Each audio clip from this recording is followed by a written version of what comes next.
This billionaire pretend to be poor employee.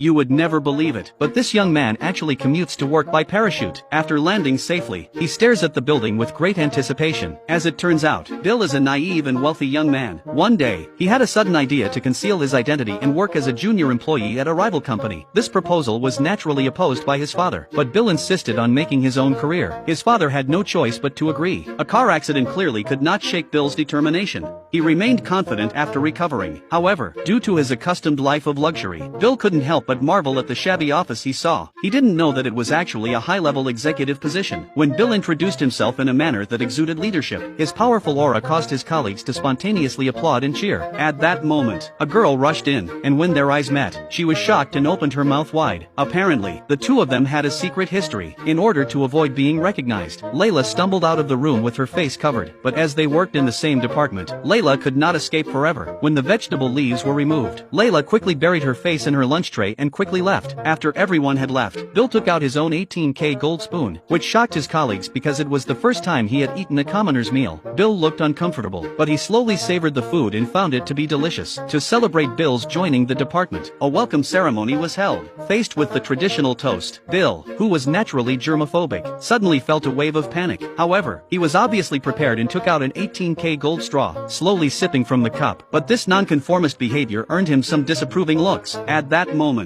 his colleagues noticed that Layla had been wearing a mask the whole time. Her strange behavior instantly made everyone uncomfortable. When she took off her mask, she found that Bill had already sat down in front of her. Layla panicked and grabbed the menu to cover her face, but her co-workers taking orders took it away, leaving her no choice but to face Bill directly. You would never believe that a top financial tycoon, in order to prove his abilities, actually concealed his identity and became a junior employee, to fully integrate into the life of an ordinary person. The night before his first day of work, he bought out an entire roadside stall with his briefcase. It was then that he encountered a drunken girl who, despite his warnings, sat down anyway. The next day, Bill was surprised to find out that the girl was actually his colleague. However, she purposely avoided him. During a dinner party that night, Bill found Layla and spoke to her in a flirtatious manner, causing her to fall into an infinite reverie, but she clearly didn't remember what had happened. At that moment, Bill pulled out a letter expressing his feelings and hoped that Layla would respond soon. On the way back, Layla eagerly opened the letter, but when she saw that Bill referred to her as the Hulk in the first sentence, she didn't realize the seriousness of the situation. However, as she read on, she became increasingly uncomfortable. It turned out that yesterday when she sat down, she found that Bill had ordered all her favorite chicken gizzards. Layla was extremely agitated at that time and the secretary tried to stop her from disturbing Bill, but she pushed him aside. Faced with the advancing Layla, Bill was so scared that he collapsed to the ground. In a moment of desperation, he picked up some chicken gizzards from the ground and stuffed them into Layla's mouth. Layla then got up and left. Now, looking at the subpoena in her hand, Layla burst into tears, realizing that her hopes for love had been dashed and she was facing huge compensation. As someone who had been through this before, the kind-hearted driver couldn't help but comfort her. However, his plain words felt like a sharp knife that plunged straight into Layla's heart. As a billionaire who wanted to blend in with the working class, Bill decided to take the bus to work and live a more down-to-earth lifestyle. However, his sudden arrival at the company raised suspicions about his identity, and despite numerous inquiries from his supervisor, Bill refused to disclose his background. This offended his supervisor, and it became apparent that Bill didn't understand the rules of the workplace. Fortunately, a kind senior colleague decided to help him and pointed out the vending machine in the supervisor's home. Bill nodded, seemingly understanding. One day, when the supervisor went to retrieve coins from the vending machine, he found Bill there. Bill took out a limited edition wallet, but they didn't know that it was filled with million-dollar bills. Looking at the vending machine that only accepted coins, Bill felt helpless and tried to press the buttons randomly. When his attempts failed, he looked up at the sky with disappointment, causing everyone to feel sorry for him. After realizing the poor background of this young man, the supervisor immediately regretted targeting Bill and condemned himself for his actions. The supervisor, who liked to take advantage of the company's resources, took some toilet paper from the office and coincidentally ran into Bill on the way out. Bill walked straight towards a group of people, who turned out to be his colleagues who wanted to help him move. However, Bill insisted on doing it himself and even gave the secretary a stack of cash to exchange for coins to buy coffee from the vending machine the next day. But in the supervisor's eyes, this was an act of robbery. When the secretary tried to accompany Bill home, the supervisor rushed out out and carried Bill in a princess carry. They went to a restaurant, and when Bill hesitated to eat from a roadside stall, the supervisor thought he was savoring the food slowly and picked up a big piece of food for him. After learning that Bill lived in a small rented apartment, the supervisor encouraged him to work hard and promised that he would eventually be able to move into a fully paid 32 square meters house just like him. It was said that Bill didn't have a chance to eat his favorite fried sauce noodles on the day he moved, so the normally stingy supervisor decided to spend all of his private money on the noodles. After they finished eating, Bill took out his limited edition wallet to split the bill, but the supervisor refused and vowed to buy him a new wallet. But Bill said that this was his unique wallet, which was left to him by his father, and the supervisor felt sorry for him. He took out the toilet paper he had taken from the office and handed it to Bill. Bill was left confused, standing there with a bewildered expression.